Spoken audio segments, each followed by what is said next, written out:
Durante más de 20 años, un puñado de empleados de las Fuerzas Aéreas norteamericanas ha vivido bajo las repercusiones de un hecho que tuvo lugar en el bosque de Rendlesham, cerca de la base de Suffolk, Inglaterra.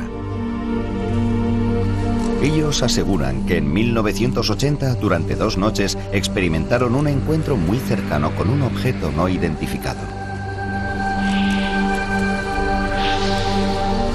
Su relato hace que el suceso de Rendlesham sea uno de los más detallados y mejor documentados hasta la fecha.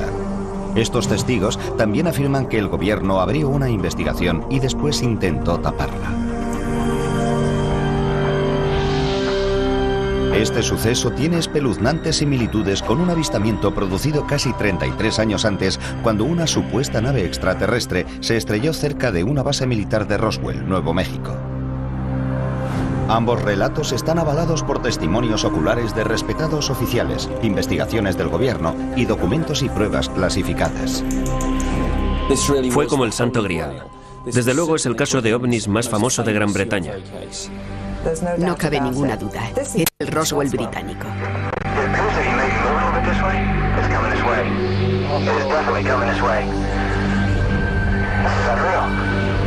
¿Qué fue lo que realmente sucedió en el bosque que rodea las bases aéreas de Woodbridge Bentwaters en diciembre de 1980? Si pregunta al Pentágono acerca de lo que sucedió en diciembre de 1980 en la base aérea de Woodbridge, le dirán que no pasó nada. La gente tiene que salir y contar algo. Sucedió y fue auténtico. Alguien más estuvo en el bosque de Rendlesham en 1980. El Roswell británico. Esta es la base de las Fuerzas Aéreas Británicas de Bentwaters. Situada a 110 kilómetros al nordeste de Londres, este ahora tranquilo lugar fue en su día una instalación militar altamente sofisticada. La función básica de las dos bases era ayudar a la OTAN en caso de que se produjera una guerra en Europa. Podíamos actuar y movilizar a nuestros A-10 para apoyar cualquier maniobra de guerra que nos ordenaran realizar. En 1980, con la Guerra Fría en pleno apogeo, las bases aéreas de Bentwaters y la cercana Woodbridge son mantenidas por unos 12.000 empleados de las Fuerzas Aéreas estadounidenses. Es uno de los complejos de la OTAN más grandes de Europa. Pero la zona, rodeada por el denso bosque de Rendlesham, oculta un secreto. Este fue el lugar de almacenamiento de armas secreto de Bentwaters.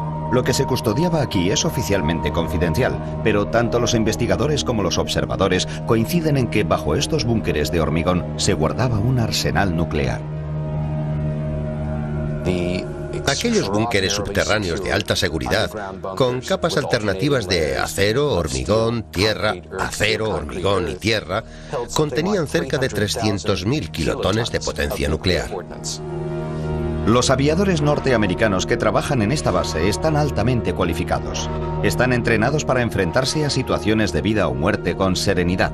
Y esto es lo que hace que los hechos de Rendlesham sean aún más extraños, porque lo que estos intrépidos hombres vieron la noche de Navidad de 1980 les hizo temblar de miedo. Son las 3 de la madrugada. El piloto John Burroughs patrulla por la entrada este de la base aérea de Woodbridge, una de sus tareas habituales como policía de seguridad. Seguridad se encargaba de las pistas, el almacenamiento de armas y cosas así.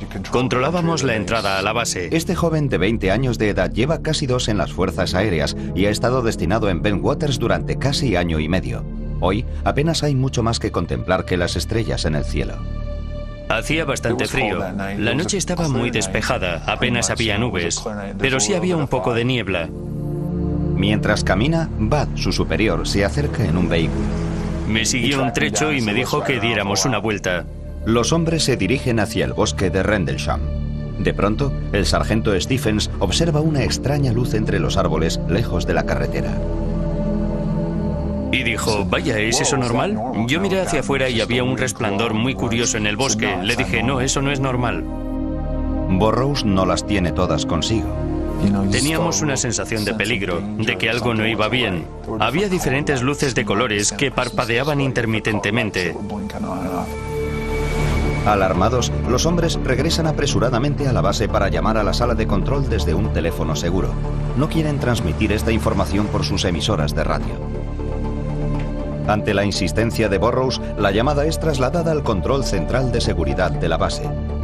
El comandante que está al mando envía al sargento Jim Penniston, de 26 años, al lugar. Penniston es policía de seguridad de las Fuerzas Aéreas desde hace 7 años. Me dijeron que tenía que acudir a la entrada sur porque había un problema. Yo pregunté qué tipo de problema y él me dijo, prefiero que el vigilante que está allí se lo cuente. Y yo respondí, bueno, ¿no puede esperar? No, tiene que ir allí inmediatamente. En pocos minutos, Penniston y su chofer llegan a la entrada este. Burrows y Stephens dirigen su atención hacia el bosque. Vi unas luces multicolores, amarillas y rojas. Estarían a unos 200 o 300 metros. A simple vista parecía que se había estrellado un avión. Ese color tiene el titanio y el carburante cuando arden. Penniston vuelve a llamar a Seguridad Central y obtiene permiso para investigar un posible accidente de aviación. Si se trataba de un accidente, podíamos acudir a prestar ayuda y establecer un cordón de seguridad. Siguiendo el procedimiento habitual, el sargento Penniston intenta recopilar toda la información de Bud Stephens. Yo le pregunté, bueno, ¿has oído cómo se ha estrellado, Bud? Y él me dijo, no se ha estrellado, ha aterrizado. Stephens está demasiado asustado para colaborar en la investigación. Regresa a su puesto mientras Burrows y Penniston continúan sin él. Poco después, salen rápidamente con el chofer y se dirigen hacia la misteriosa luz. Cuando la espesura les impide avanzar con el vehículo, Burrows y Penniston siguen a pie. Caminan unos 50 metros y perciben fuertes interferencias en sus radios. Cuanto más nos adentrábamos en el bosque, más interferencias había y más nos costaba mantener el contacto. De pronto, el sargento Penniston nota una descarga eléctrica en el aire. No era la primera vez que estaba en una situación apurada y ya conocía esa sensación de adrenalina. Pero esto era algo diferente. Se notaba en la ropa, en la cara, en el pelo. Cuanto más se acercan a la luz, menos parece un accidente. No olía a humo. Estaba demasiado tranquilo. Tan solo parecía una bola de luz. Llegamos hasta un claro del bosque y allí estaba. Era como una luz brillante que iluminaba toda la zona. Era casi cegadora. El sargento Penniston se acerca a casi 1 metro del objeto y la luz se apaga un poco. Mientras su vista se adapta a la iluminación, le cuesta comprender lo que está viendo. Me considero una persona racional. Quería una explicación racional a lo que estaba pasando, pero no la encontraba. Penniston saca unas fotografías con su cámara militar. El objeto tenía forma triangular. Mediría unos 3 metros de ancho y 2,5 de alto. No podía distinguir la parte trasera de la delantera. No tenía motores por ninguna parte, ni cabina de piloto, ni nada por el estilo. El exterior del objeto era completamente liso. Entonces da una vuelta alrededor del objeto y apunta su descripción en un cuaderno. Estas son las notas que escribió aquella noche. Superficie de tipo desconocido. Identidad desconocida. No presenta tren de aterrizaje. No emite ningún sonido, pero parece estar en funcionamiento. La letra de Penniston cambia apreciablemente al acercarse al objeto. Tenía problemas para describir el objeto. No paraba de decir desconocido. Hasta tengo problemas para entrever lo que apunté aquí. Cuando se acerca lo suficiente, extiende la mano y toca el objeto. El material del objeto era liso, como el cristal. Era cálido al tacto, pero no caliente. No había luces sobre la superficie. De alguna forma formaba parte del material del objeto.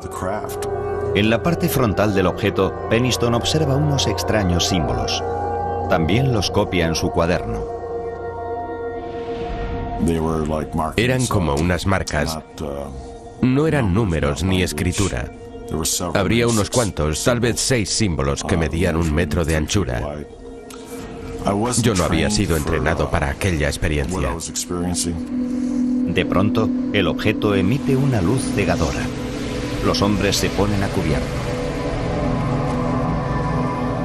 Entonces el objeto, o lo que fuese, se elevó y se alejó por encima de los árboles. La velocidad del objeto que se alejaba de la zona fue... La mejor manera de describirla sería en un abrir y cerrar de ojos. En todos los años que llevo con las fuerzas aéreas jamás había visto un objeto moverse a tal velocidad ni jamás lo veré. Mientras los hombres se incorporan lentamente, les llama la atención otro destello de luz a través de los árboles. Al principio creen que es el objeto, pero al fijarse mejor comprenden que es el faro de Orford Ness, que se encuentra a 8 kilómetros de allí.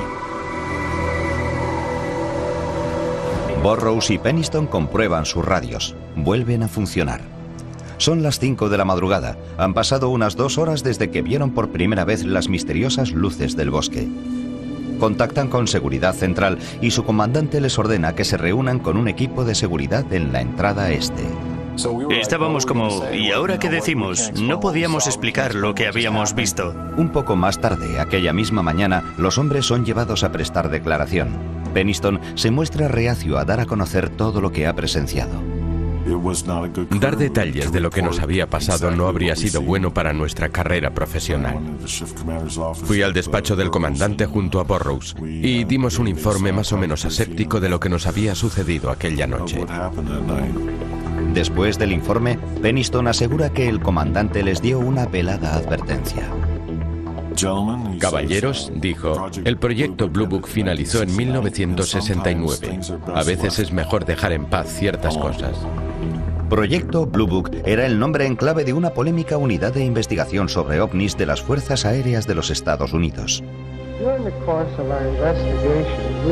Antes de ser disuelta, su objetivo era averiguar si los ovnis eran una posible amenaza para la seguridad nacional. Pese a las advertencias de su comandante, el sargento Penniston no puede quitarse de la cabeza aquel extraño encuentro. Volví a mi casa y no pude pegar ojo. Me quedé sentado en el salón durante 2 o 3 horas y al final pensé, tengo que volver allá. Regresa al lugar provisto de una cantidad de yeso blanco. Su idea consiste en tomar moldes de cualquier rastro dejado por el objeto. No estaba dispuesto a marcharme de allí sin obtener respuesta. Quería algo tangible. Detecta 3 huellas circulares en posición simétrica sobre el terreno. Tienen varios centímetros de profundidad y están a 3 metros de distancia. La distancia de separación entre las huellas era idéntica. Tendrían entre 5 y 7 centímetros de grosor. Estos son los moldes elaborados por Penniston un día después de los hechos. Está convencido de que son las marcas dejadas por el objeto al aterrizar sobre el terreno. Decide no mostrárselas a sus superiores. Junto con sus anotaciones y el carrete de fotos, el sargento dispone de 3 moldes de yeso para avalar su relato. Pero las pruebas físicas de Penniston no resuelven el misterio de Rendlesham. Tan solo 2 noches después, el ovni regresa. Esta vez, el comandante adjunto de la base realiza un informe espeluznante sobre su propio encuentro.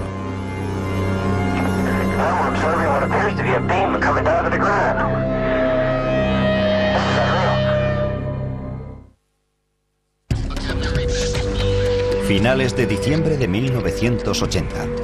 Los avistamientos de objetos misteriosos en el complejo militar de la OTAN Woodbridge-Bentwaters han puesto nerviosos a muchos aviadores. Estos extraños encuentros comenzaron la noche del 25 de diciembre, cuando varios aviadores declararon haber visto luces poco comunes. A primera hora del día 26, 2 hombres aseguraron haberse acercado a escasos centímetros de un objeto que había aterrizado en el bosque cercano. Es la tarde del día 27. El comandante delegado de la base, teniente coronel Charles Holt, asiste a una fiesta en el club de oficiales. La fiesta se interrumpe cuando uno de sus hombres llega con aspecto agitado.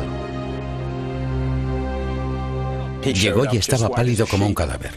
Y lo cierto es que era una persona con aplomo. Anteriormente había sido marine. Nos dijo, ha vuelto. Nos miramos y repitió, ha vuelto, el ovni ha vuelto. Después de 2 noches de relatos inquietantes, Holt decide tomar cartas en el asunto. La policía pasaba más tiempo mirando al cielo que a los aviones que debía proteger. Ya era hora de poner punto y final a todo este asunto. Holt da instrucciones a un grupo de seguridad de 3 hombres para que preparen su equipo y le esperen en su despacho. En pocos minutos se dirigen hacia el bosque de Rendlesham. Cuando Holt llega, ya se ha establecido un cordón de seguridad alrededor del perímetro del bosque. Holt es informado de la situación y se le comunica que el ovni ya no es visible, pero los hombres perciben extrañas interferencias en sus linternas de alta potencia. Holt y su equipo preparan una cámara de alta resolución, un contador Geiger y un aparato de visión nocturna llamado Starscope. Me llevé mi pequeña grabadora personal. Suelo llevarla conmigo a todas partes para grabar lo que sucede. El equipo se adentra en el bosque. Estaba dispuesto a investigar y demostrar que todo tenía una explicación razonable y sencilla. Esta es la grabación que Holt realizó aquella noche.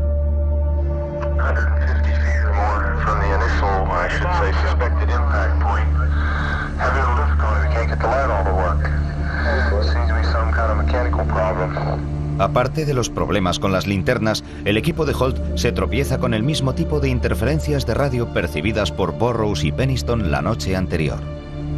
Están caminando por la zona donde Burroughs y Penniston aseguran haber visto el misterioso objeto cuando Holt repara en varias grietas en el tronco de algunos árboles. Es como si hubieran sido golpeados por un objeto grande. Holt ordena a uno de sus hombres que tome fotografías. Tomó varias fotos de las melladuras de los árboles. Sacó un montón de fotos seguidas. El contador Geiger comienza a registrar altos niveles de radiación, pero solo en las zonas que bordean el presunto lugar de aterrizaje.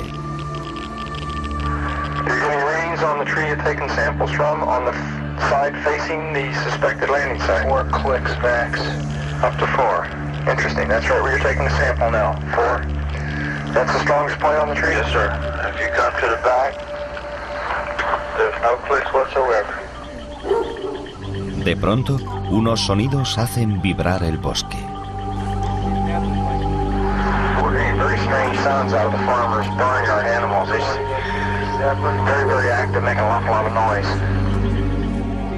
Los animales del bosque estaban muy excitados, metían mucho ruido. Y los animales de una granja que estaba cerca de allí también parecían muy nerviosos. Uno de sus hombres señala hacia una luz que brilla desde lejos. Con su grabadora en marcha, Holt recoge cada instante de este suceso.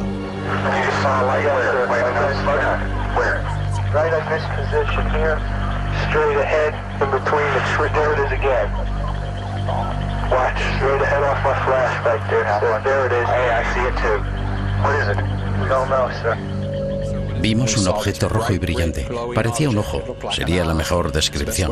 Era rojo brillante y tenía un centro oscuro. Parecía estar parpadeando.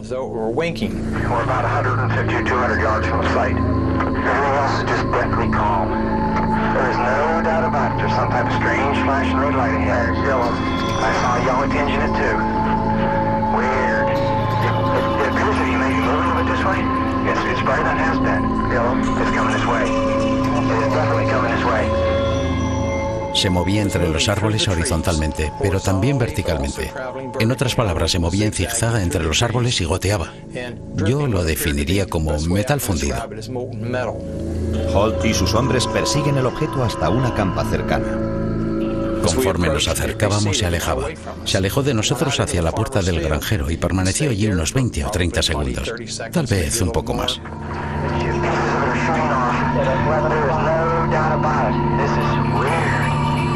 De repente explotó silenciosamente en multitud de objetos blancos, de modo que nos acercamos a la huerta y buscamos sobre el terreno marcas de quemaduras o pruebas, o cualquier cosa procedente del objeto. Los hombres no encuentran nada. Desde lo alto, el objeto da un repentino giro. Se acercó a nosotros a una velocidad altísima.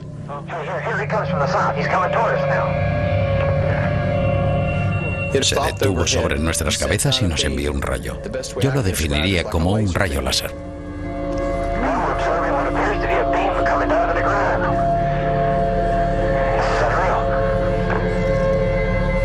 En cuanto a diámetro, era un rayo estable. Caía frente a nuestros pies y nos quedamos mirando asombrados. Y yo pensé, ¿será una señal? ¿Será una advertencia? ¿Nos estará amenazando? Y tan rápido como había aparecido, el objeto desapareció. El objeto se aleja rápidamente. El equipo, hipnotizado, lo observa mientras se desplaza por encima de la base y sigue emitiendo rayos hacia el suelo. Algunos creen que la luz se proyecta directamente sobre la zona de almacenamiento de armas de la base, donde supuestamente se guardan misiles nucleares.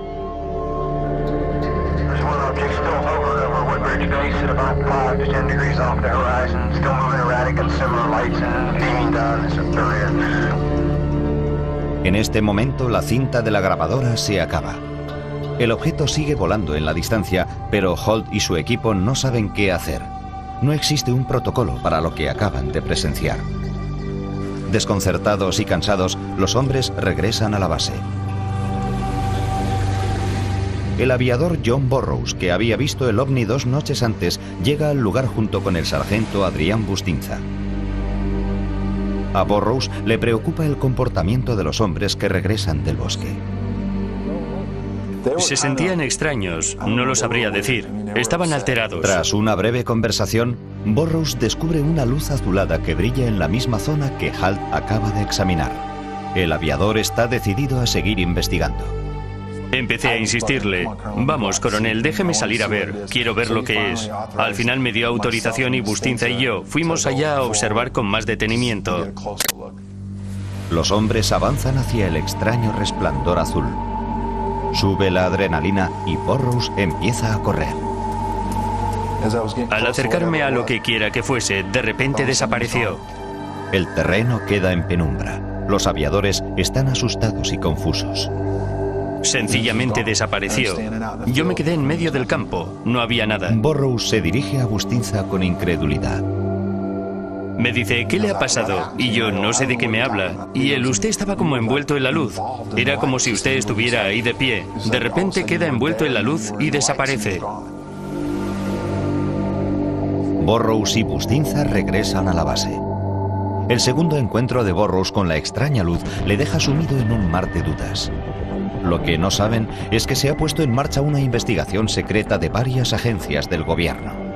Los hombres aseguran que al volver a la base aquella noche se tropezaron con una conspiración del gobierno.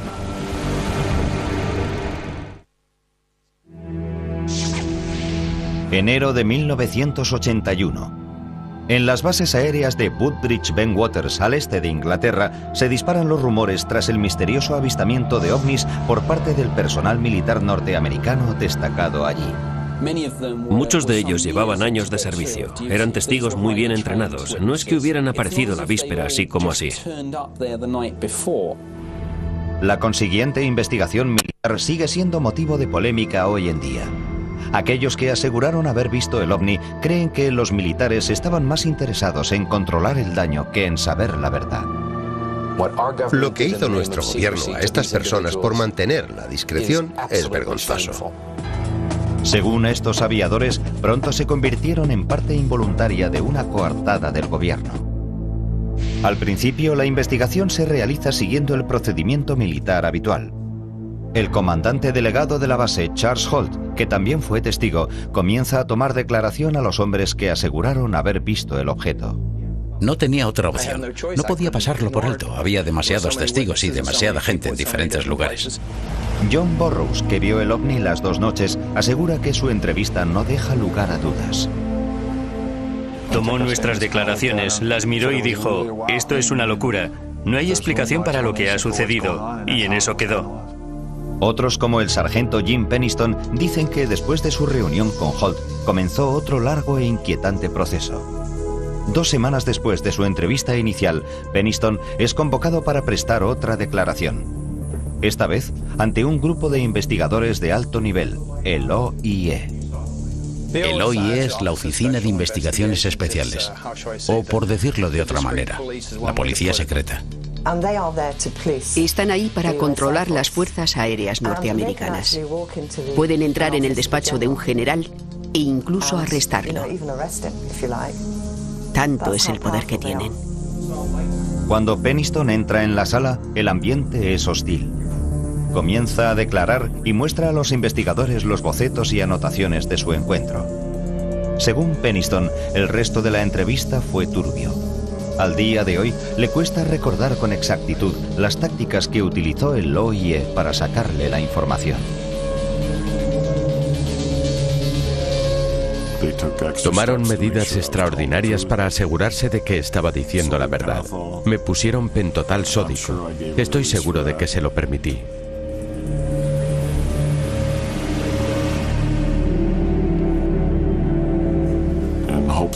Esperaba que creyeran que lo que decía era la verdad. Pienso que les di mi permiso para que lo hicieran.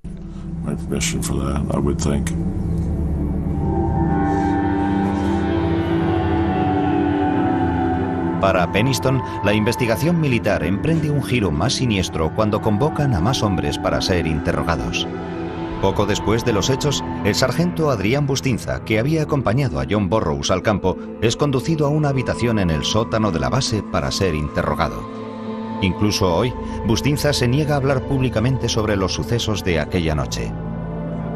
Pero la escritora Georgina Bruni asegura que posteriormente le hizo varias confidencias. Le dijeron, escuche, lo que usted vio fue la luz del faro. Y él contestó, no, vi mucho más que eso. Y ellos, usted no nos está entendiendo, ¿no? Y lo retuvieron hasta que aceptó reconocer que lo que había visto era el faro. Entonces le dijeron, las balas son muy baratas, 10 céntimos la docena. Entonces es cuando él dijo, vale, fue el faro. Otros testigos también aseguran que les obligaron a cambiar su relato sobre el ovni. Nos dijeron que teníamos que tratarlo con confidencialidad absoluta. Y así fue, nunca hablamos de ello. Según Burroughs, es evidente que el gobierno oculta algo. Poco después de su interrogatorio, Burroughs vuelve a su puesto de guardia.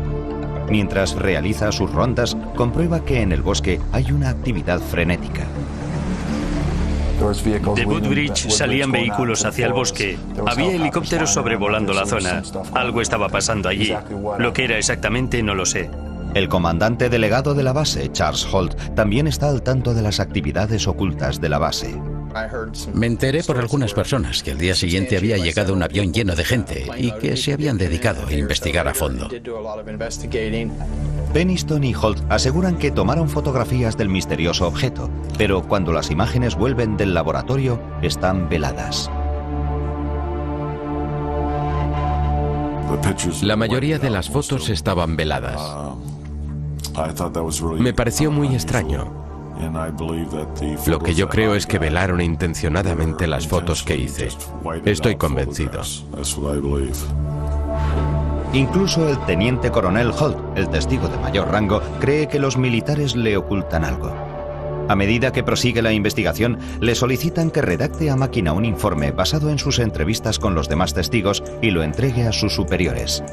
Holt cree que este documento será compartido con el gobierno británico.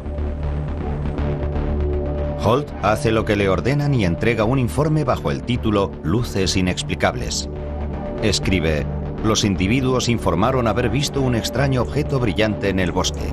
El objeto fue descrito como de apariencia metálica y de forma triangular. No es un informe definitivo. Muchos de los detalles faltan o son incorrectos y las descripciones a veces son vagas.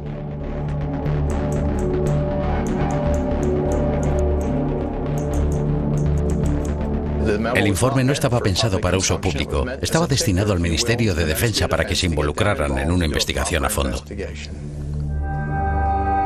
Sus superiores archivan el informe y las extrañas luces ya no vuelven nunca más a la base. Los rumores sobre la nave extraterrestre acaban diluyéndose. Durante 3 años el público no tiene ningún conocimiento de lo que sucedió en las bases aéreas. Pero en 1983 aparece un nuevo testigo con sorprendentes declaraciones acerca de un encuentro con un ovni. El misterio de Rendlesham se vuelve más profundo.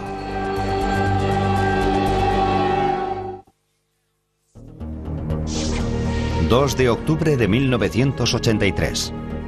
El periódico británico News of the World arrasa en kioscos con el titular: OVNI aterriza en Suffolk y es oficial. En el artículo se asegura que a finales de diciembre de 1980, un misterioso objeto impulsado por control inteligente invadió los cielos sobre la base aérea de Woodbridge Bentwaters. Pero lo más fascinante es que ofrece una prueba escrita, un informe oficial del gobierno que confirma los supuestos avistamientos. El documento había sido redactado por uno de los hombres que observaron el misterioso objeto, el comandante delegado de la base, Charles Holt. Emisoras de radio, cadenas de televisión, incluso la alemana y la japonesa. La zona estaba invadida por gente que quería conocer el verdadero relato. Desde aquel momento, toda la prensa del Reino Unido se hizo eco de esta historia durante una semana. El informe, titulado Luces Inexplicables, ofrece una breve descripción de los encuentros de finales de diciembre. En él se incluye la descripción realizada por Penniston de un extraño objeto que maniobraba entre los árboles, así como el relato de Holt sobre una luz roja parecida al sol en el cielo nocturno. Pero, ¿cómo se filtró esta historia al público? El documento, conocido como Informe Holt, salió a la luz a través de Larry Warren, un antiguo policía de seguridad de Bentwaters. Su explicación es contundente. Quise forzar la situación para que se supiera todo. Él fue quien sacó a la luz pública este asunto.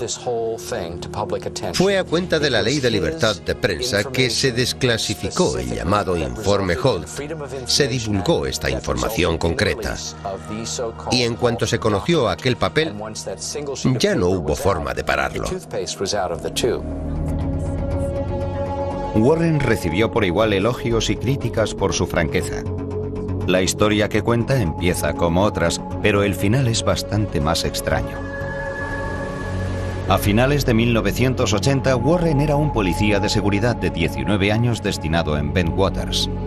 Según Warren, tras la medianoche del 29 de diciembre fue relevado del puesto y le ordenaron ayudar al coronel Holt en su investigación. Al llegar al claro del bosque, observa un grupo de militares que rodean un objeto brillante. El objeto estaba posado en el terreno. Parecía de una película de ciencia ficción, pero había algo vivo en ello. No tenía puertas ni ventanas. Era un objeto que cambiaba continuamente. Al acercarse a pocos metros del objeto, Warren dice que presenció una visión extraordinaria. Había varios oficiales y aviadores de cara al objeto y 3 pequeños seres brillantes de pie en la luz. Lo que él y los demás hombres observan en las cercanías son 3 figuras humanoides. Eran figuras independientes y daba la impresión de que fueran niños. Warren se da cuenta de que el oficial más antiguo empieza a comunicarse con los seres. Los cargos más antiguos parecían estar siguiendo un protocolo. Era como un procedimiento habitual. Warren es arrastrado lejos de la zona. No se le ofrece ninguna explicación de lo que acaba de ver. Al día siguiente, según sus palabras, es conducido a una sala con otros testigos para declarar. Recuerda un proyector de cine y 3 hombres trajeados. Nos mostraron varias películas de actividad militar ovni. Me imagino que serían de los años 40. Al igual que los demás testigos, Warren dice que cuanto más avanza el interrogatorio, más confusos son sus recuerdos. Lo siguiente que sucedió es como una serie de imágenes sin sentido. Warren recuerda que fue llevado contra su voluntad por unos hombres vestidos de negro que lo condujeron a un lugar subterráneo de la base. Recuerdo que me colocaron sobre una mesa. Había gente que me hablaba. Detrás había médicos y gente de las fuerzas aéreas. Tengo la imagen de una especie de cantina. Yo intentaba comer algo y estaba solo a la mesa. Son imágenes. Me las podrían haber implantado en la cabeza.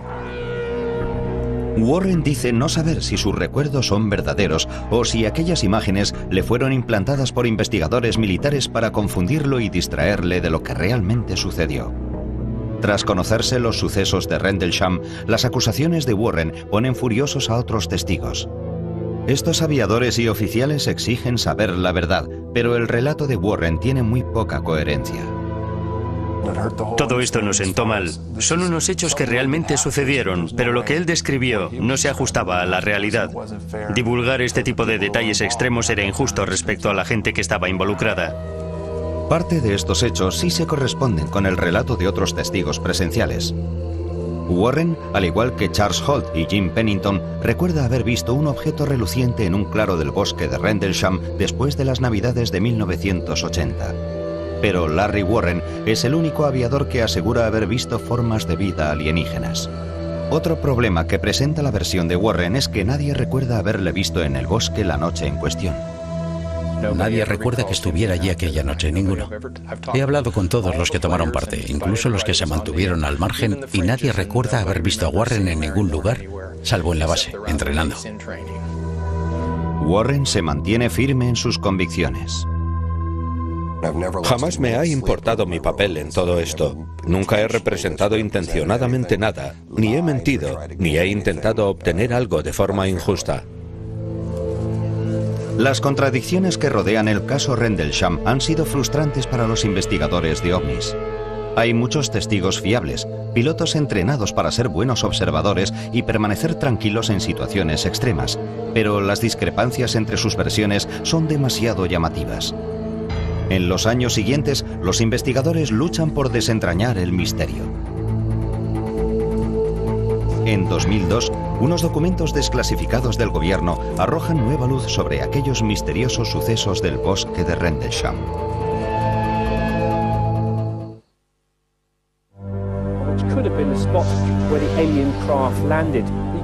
Desde 1983, el caso Rendlesham ha acaparado la atención de todo el mundo, pero hasta la fecha de hoy sigue sin haber una explicación para lo que el personal de las Fuerzas Aéreas norteamericanas aseguró haber visto en el bosque y los cielos de Suffolk, Inglaterra. Algunos expertos que han revisado los informes de las extrañas luces y la nave brillante han llegado a la conclusión de que se trata de una simple ilusión óptica. James McGaha, general retirado de las Fuerzas Aéreas, se enteró por casualidad. Oí hablar del caso de Rendlesham por primera vez en 1983, cuando estuve en la base realizando unas maniobras militares de servicio provisional. En su recorrido descubre que a 8 kilómetros de las bases, a orillas del Mar del Norte, se encuentra el faro de Orford Ness. McGaha cree que los testigos confundieron este faro con un ovni. En una noche fría y oscura de diciembre, el faro proyecta su luz a través de los árboles. Este brillante foco de luz se cuela entre los árboles y puede producir efectos ópticos muy curiosos. La luz se dispersa por los árboles. John Burroughs sí menciona el faro en su primera declaración ante sus superiores. En el informe dice que una vez desaparecidas las misteriosas luces, pensó que el faro era otro objeto, pero rápidamente se dio cuenta de su error. Quiero dejar algo bien claro. Por mucho que alguien quiera distorsionarlo, si se lee el informe, sobre todo el mío, se hace una distinción entre lo que vimos al principio y la luz del faro que vimos posteriormente. En ningún momento de mi declaración pone que creímos que la luz del faro era el objeto. He hecho una exhaustiva investigación en torno a este faro. Podríamos pasar horas discutiéndolo, pero es imposible que la luz de un faro viaje 8 kilómetros entre los árboles y lance rayos sobre el suelo. Definitivamente, no pudo ser el faro. Pero McGaha asegura que hay otra explicación para las luces del cielo que nada tiene que ver con los ovnis. La noche del 25, hacia las 9:30, un satélite Cosmos volvió a entrar en la atmósfera terrestre. Seguramente tendría un aspecto de bola de fuego, como un meteoro muy brillante.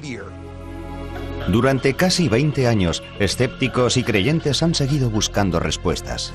En 2002, en parte gracias a investigadores como Georgina Bruni, el gobierno británico desclasifica una nueva partida de archivos.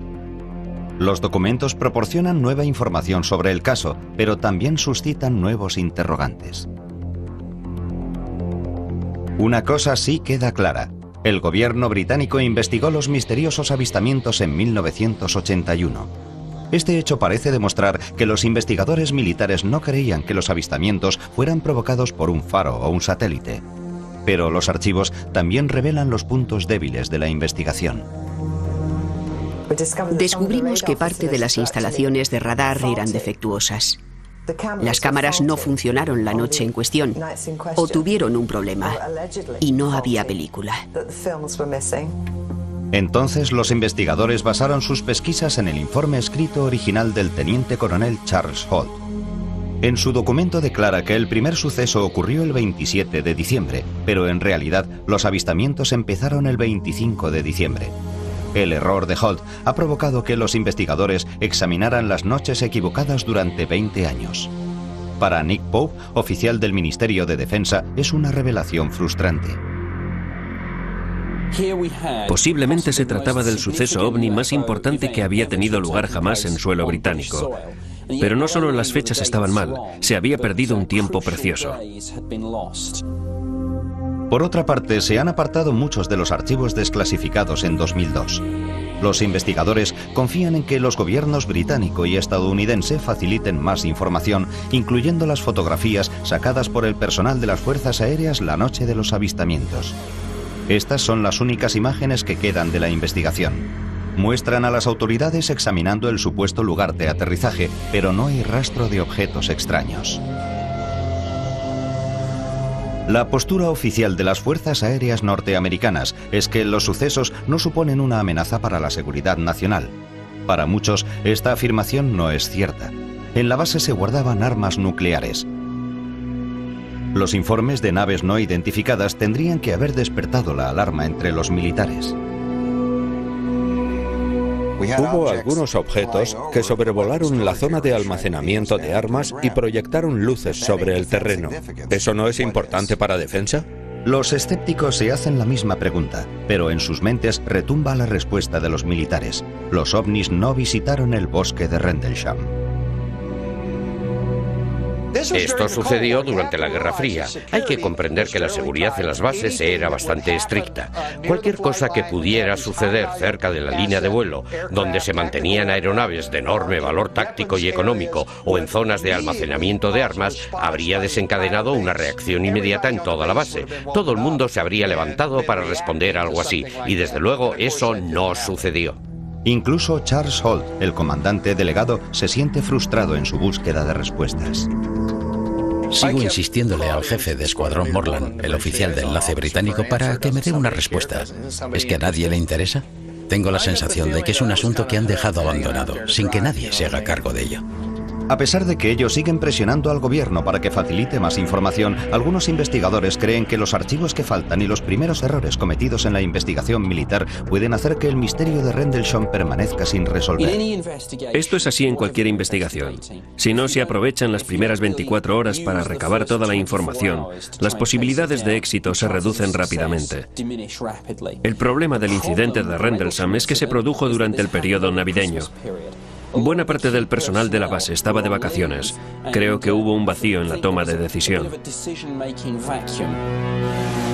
Para los hombres involucrados en el caso Rendlesham, la información recientemente desclasificada no es suficiente para dar carpetazo al asunto. Por ahora, poseen las escasas y misteriosas pruebas que quedan de su extraño descubrimiento. Los moldes y dibujos de Penniston, la grabación de Holt,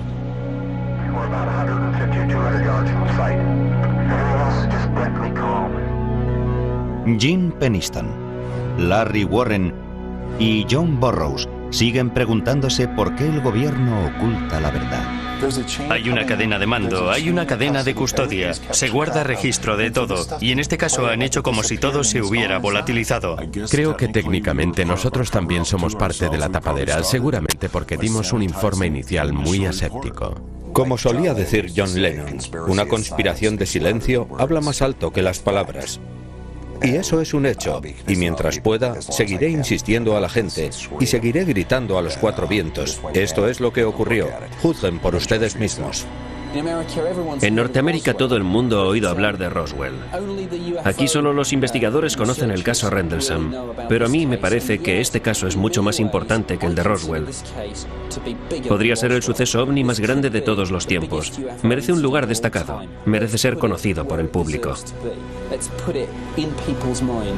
La gente todavía me pregunta qué fue lo que pasó. No lo sé. ¿Qué fue? La verdad es que no lo sé. Ni idea.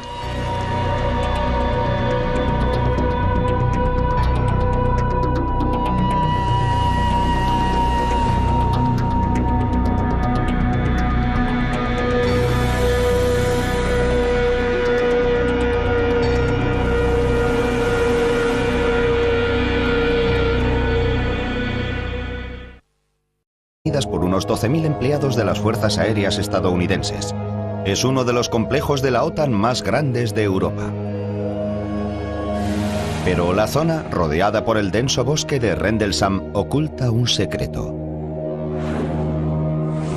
Este fue el lugar de almacenamiento de armas secreto de Ben Waters.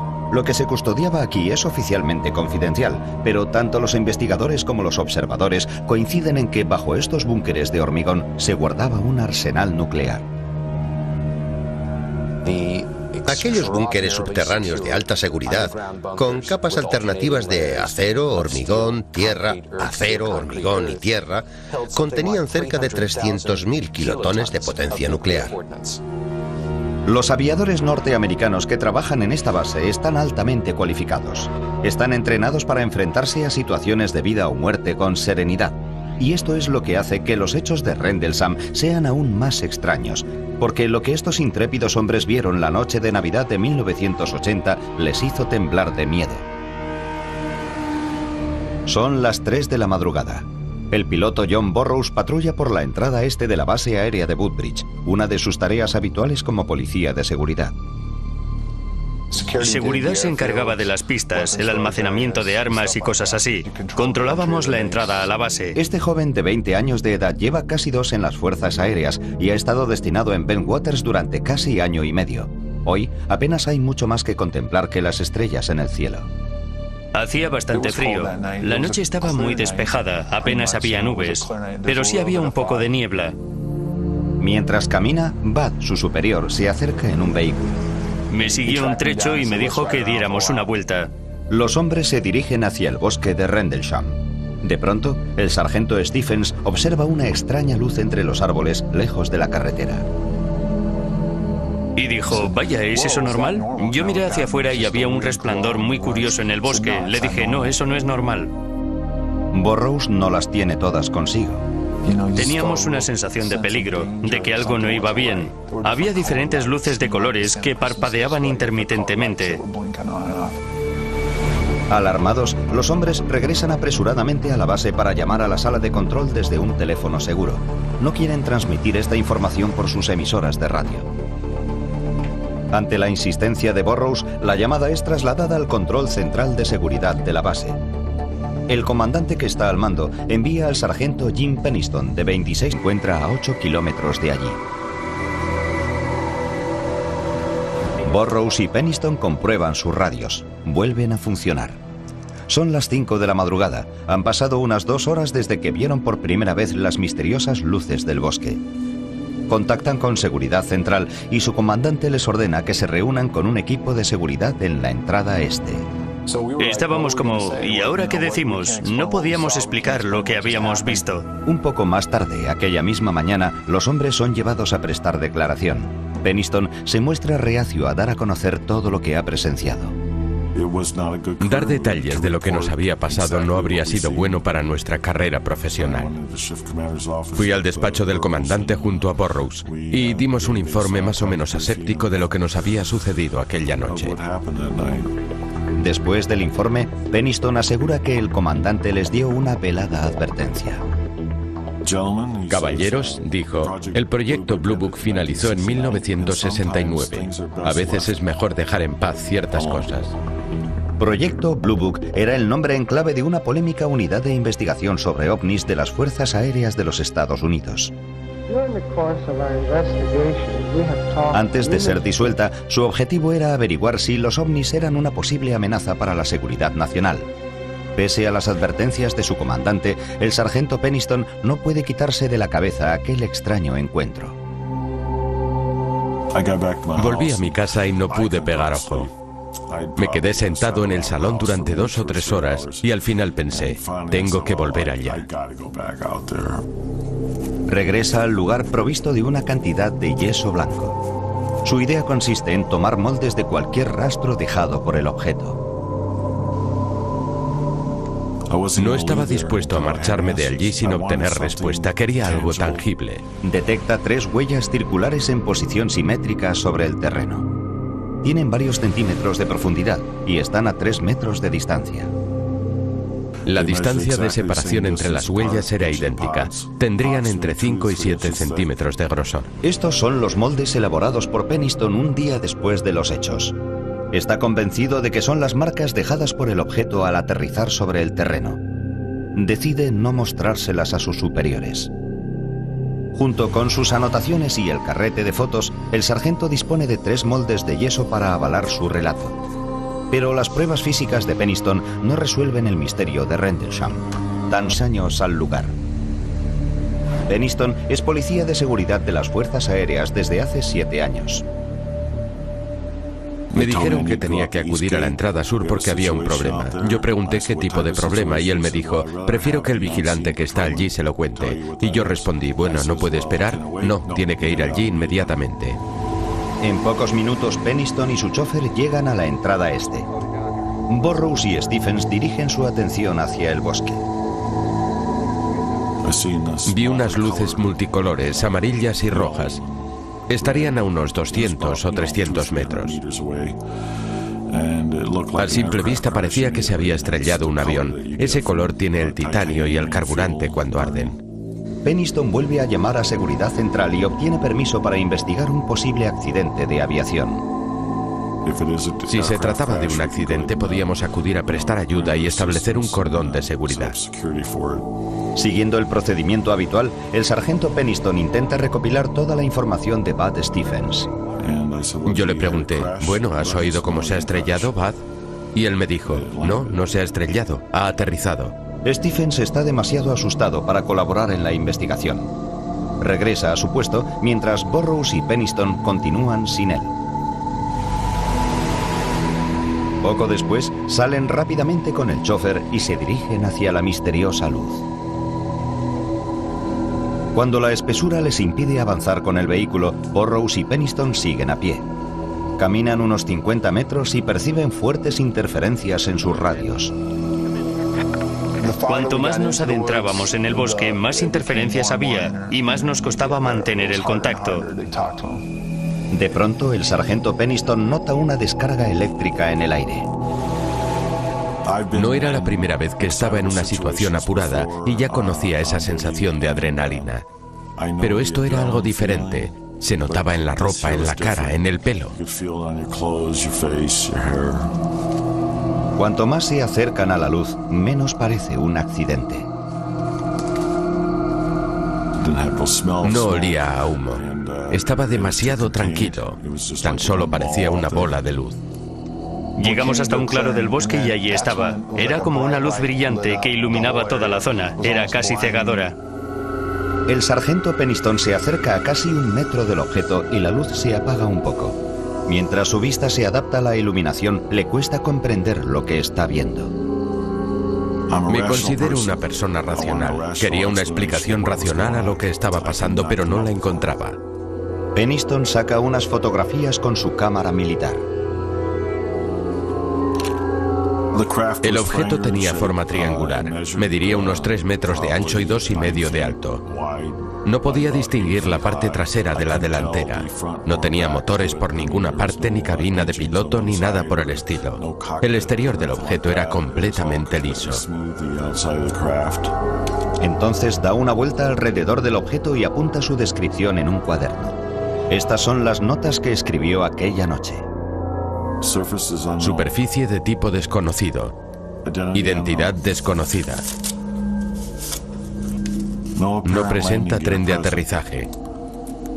No emite ningún sonido, pero parece estar en funcionamiento. La letra de Penniston cambia apreciablemente al acercarse al objeto. Tenía problemas para describir el objeto. No paraba de decir desconocido. Hasta tengo problemas para entrever lo que apunté aquí. Cuando se acerca lo suficiente, extiende la mano y toca el objeto. El material del objeto era liso, como el cristal. Era cálido al tacto, pero no caliente. No había luces sobre la superficie. De alguna forma formaba parte del material del objeto. En la parte frontal del objeto, Penniston observa unos extraños símbolos. También los copia en su cuaderno. Eran como unas marcas, No eran números ni escritura. Habría unos cuantos, tal vez 6 símbolos que medían 1 metro de anchura. Yo no había sido entrenado para aquella experiencia. De pronto, el objeto emite una luz cegadora. Los hombres se ponen a cubierto. Entonces el objeto, o lo que fuese, se elevó y se alejó por encima de los árboles. La velocidad del objeto que se alejaba de la zona fue... La mejor manera de describirla sería en un abrir y cerrar de ojos. En todos los años que llevo con las fuerzas aéreas jamás había visto un objeto moverse a tal velocidad ni jamás lo veré. Mientras los hombres se incorporan lentamente, les llama la atención otro destello de luz a través de los árboles. Al principio creen que es el objeto, pero al fijarse mejor comprenden que es el faro de Orfordness, que se...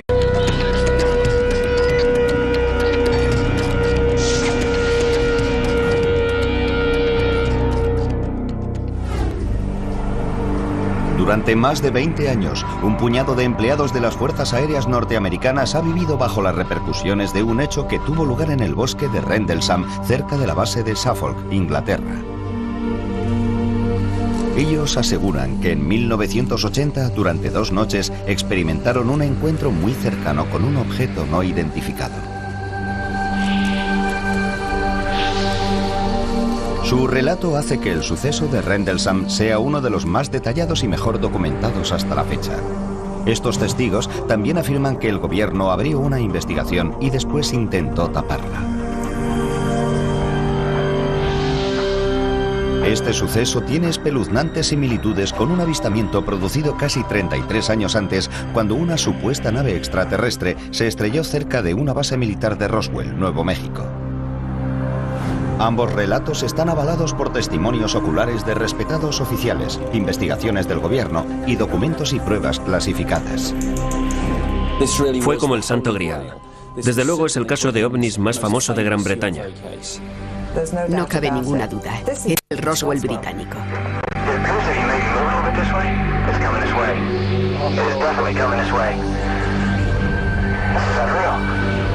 ¿Qué fue lo que realmente sucedió en el bosque que rodea las bases aéreas de Woodbridge Bentwaters en diciembre de 1980? Si pregunta al Pentágono acerca de lo que sucedió en diciembre de 1980 en la base aérea de Woodbridge, le dirán que no pasó nada. La gente tiene que salir y contar algo. Sucedió y fue auténtico. Alguien más estuvo en el bosque de Rendlesham en 1980. El Roswell británico. Esta es la base de las Fuerzas Aéreas Británicas de Bentwaters. Situada a 110 kilómetros al nordeste de Londres, este ahora tranquilo lugar fue en su día una instalación militar altamente sofisticada. La función básica de las 2 bases era ayudar a la OTAN en caso de que se produjera una guerra en Europa. Podíamos actuar y movilizar a nuestros A-10 para apoyar cualquier maniobra de guerra que nos ordenaran realizar.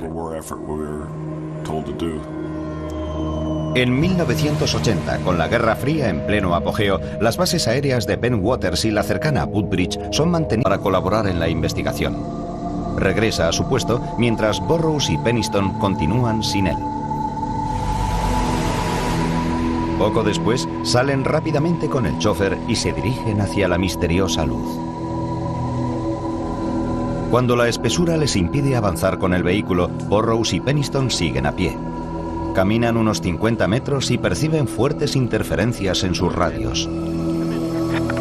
Cuanto más nos adentrábamos en el bosque, más interferencias había y más nos costaba mantener el contacto. De pronto, el sargento Penniston nota una descarga eléctrica en el aire. No era la primera vez que estaba en una situación apurada y ya conocía esa sensación de adrenalina. Pero esto era algo diferente. Se notaba en la ropa, en la cara, en el pelo. Cuanto más se acercan a la luz, menos parece un accidente. No olía a humo. Estaba demasiado tranquilo. Tan solo parecía una bola de luz. Llegamos hasta un claro del bosque y allí estaba. Era como una luz brillante que iluminaba toda la zona. Era casi cegadora. El sargento Peniston se acerca a casi 1 metro del objeto y la luz se apaga un poco. Mientras su vista se adapta a la iluminación, le cuesta comprender lo que está viendo. Me considero una persona racional. Quería una explicación racional a lo que estaba pasando, pero no la encontraba. Peniston saca unas fotografías con su cámara militar. El objeto tenía forma triangular. Mediría unos 3 metros de ancho y 2,5 de alto. No podía distinguir la parte trasera de la delantera. No tenía motores por ninguna parte, ni cabina de piloto, ni nada por el estilo. El exterior del objeto era completamente liso. Entonces da una vuelta alrededor del objeto y apunta su descripción en un cuaderno. Estas son las notas que escribió aquella noche. Superficie de tipo desconocido. Identidad desconocida. Tranquilo lugar fue en su día una instalación militar altamente sofisticada. La función básica de las dos bases era ayudar a la OTAN en caso de que se produjera una guerra en Europa. Podíamos actuar y movilizar a nuestros A-10 para apoyar cualquier maniobra de guerra que nos ordenaran realizar. En 1980, con la Guerra Fría en pleno apogeo, las bases aéreas de Ben Waters y la cercana Woodbridge son mantenidas por unos 12.000 empleados de las Fuerzas Aéreas estadounidenses. Es uno de los complejos de la OTAN más grandes de Europa. Pero la zona, rodeada por el denso bosque de Rendlesham, oculta un secreto. Este fue el lugar de almacenamiento de armas secreto de Ben Waters. Lo que se custodiaba aquí es oficialmente confidencial, pero tanto los investigadores como los observadores coinciden en que bajo estos búnkeres de hormigón se guardaba un arsenal nuclear. Aquellos búnkeres subterráneos de alta seguridad, con capas alternativas de acero, hormigón, tierra, acero, hormigón y tierra, contenían cerca de 300.000 kilotones de potencia nuclear. Los aviadores norteamericanos que trabajan en esta base están altamente cualificados. Están entrenados para enfrentarse a situaciones de vida o muerte con serenidad. Y esto es lo que hace que los hechos de Rendlesham sean aún más extraños, porque lo que estos intrépidos hombres vieron la noche de Navidad de 1980 les hizo temblar de miedo. Son las 3 de la madrugada. El piloto John Burroughs patrulla por la entrada este de la base aérea de Woodbridge, una de sus tareas habituales como policía de seguridad. Seguridad se encargaba de las pistas, el almacenamiento de armas y cosas así. Controlábamos la entrada a la base. Este joven de 20 años de edad lleva casi 2 en las fuerzas aéreas y ha estado destinado en Ben Waters durante casi año y medio. Hoy apenas hay mucho más que contemplar que las estrellas en el cielo. Hacía bastante frío. La noche estaba muy despejada, apenas había nubes, pero sí había un poco de niebla. Mientras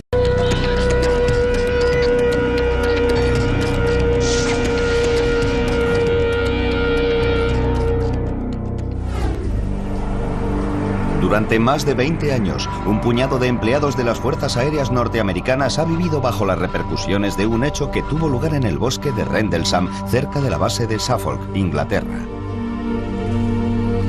Ellos aseguran que en 1980, durante 2 noches, experimentaron un encuentro muy cercano con un objeto no identificado.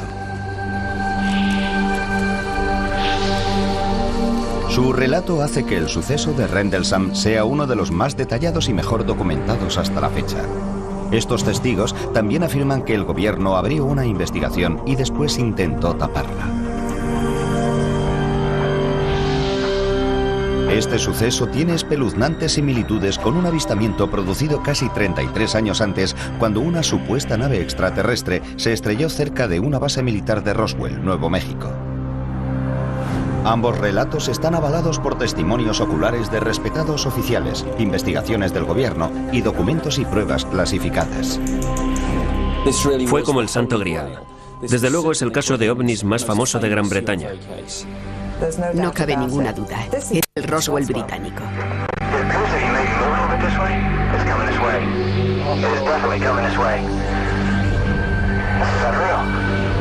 ¿Qué fue lo que realmente sucedió en el bosque que rodea las bases aéreas de Woodbridge Ben Waters en diciembre de 1980? Si pregunta al Pentágono acerca de lo que sucedió en diciembre de 1980 en la base aérea de Woodbridge, le dirán que no pasó nada. La gente tiene que salir y contar algo. Sucedió y fue auténtico. Alguien más estuvo en el bosque de Rendlesham en 1980. El Roswell británico. Esta es la base de las Fuerzas Aéreas Británicas de Bentwaters. Situada a 110 kilómetros al nordeste de Londres, ahora tras camina, Bud, su superior, se acerca en un vehículo. Me siguió un trecho y me dijo que diéramos una vuelta. Los hombres se dirigen hacia el bosque de Rendlesham. De pronto, el sargento Stephens observa una extraña luz entre los árboles lejos de la carretera. Y dijo, vaya, ¿es eso normal? Yo miré hacia afuera y había un resplandor muy curioso en el bosque. Le dije, no, eso no es normal. Burroughs no las tiene todas consigo. Teníamos una sensación de peligro, de que algo no iba bien. Había diferentes luces de colores que parpadeaban intermitentemente. Alarmados, los hombres regresan apresuradamente a la base para llamar a la sala de control desde un teléfono seguro. No quieren transmitir esta información por sus emisoras de radio. Ante la insistencia de Burroughs, la llamada es trasladada al control central de seguridad de la base. El comandante que está al mando envía al sargento Jim Penniston, de 26 años, al lugar. Penniston es policía de seguridad de las Fuerzas Aéreas desde hace 7 años. Me dijeron que tenía que acudir a la entrada sur porque había un problema. Yo pregunté qué tipo de problema y él me dijo, prefiero que el vigilante que está allí se lo cuente. Y yo respondí, bueno, ¿no puede esperar? No, tiene que ir allí inmediatamente. En pocos minutos, Penniston y su chofer llegan a la entrada este. Burroughs y Stephens dirigen su atención hacia el bosque. Vi unas luces multicolores, amarillas y rojas. Estarían a unos 200 o 300 metros. A simple vista parecía que se había estrellado un avión. Ese color tiene el titanio y el carburante cuando arden. Penniston vuelve a llamar a Seguridad Central y obtiene permiso para investigar un posible accidente de aviación. Si se trataba de un accidente, podíamos acudir a prestar ayuda y establecer un cordón de seguridad. Siguiendo el procedimiento habitual, el sargento Penniston intenta recopilar toda la información de Bud Stephens. Yo le pregunté, bueno, ¿has oído cómo se ha estrellado, Bud? Y él me dijo, no, no se ha estrellado, ha aterrizado. Stephens está demasiado asustado. No presenta tren de aterrizaje. No emite ningún sonido, pero parece estar en funcionamiento. La letra de Penniston cambia apreciablemente al acercarse al objeto. Tenía problemas para describir el objeto. No paraba de decir desconocido. Hasta tengo problemas para entrever lo que apunté aquí. Cuando se acerca lo suficiente, extiende la mano y toca el objeto. El material del objeto era liso, como el cristal. Era cálido al tacto, pero no caliente. No había luces sobre la superficie. De alguna forma formaba parte del material del objeto. En la parte frontal del objeto, Penniston observa unos extraños símbolos. También los copia en su cuaderno. Eran como unas marcas. No eran números ni escritura. Habría unos cuantos, tal vez 6 símbolos que medían 1 metro de anchura. Yo no había sido entrenado para aquella experiencia. De pronto, el objeto emite una luz cegadora. Los hombres se ponen a cubierto. Entonces el objeto, o lo que fuese, se elevó y se alejó por encima de los árboles. La velocidad del objeto que se alejaba de la zona fue... La mejor manera de describirla sería en un abrir y cerrar de ojos. En todos los años que llevo con las Fuerzas Aéreas jamás había visto un objeto moverse a tal velocidad ni jamás lo veré. Mientras los hombres se incorporan lentamente, les llama la atención otro destello de luz a través de los árboles. Al principio creen que es el objeto, pero al fijarse mejor comprenden que es el faro de Orford Ness, que se encuentra a 8 kilómetros de allí. Burroughs y Penniston comprueban sus radios. Vuelven a funcionar. Son las 5 de la madrugada. Han pasado unas 2 horas desde que vieron por primera vez las misteriosas luces del bosque. Contactan con Seguridad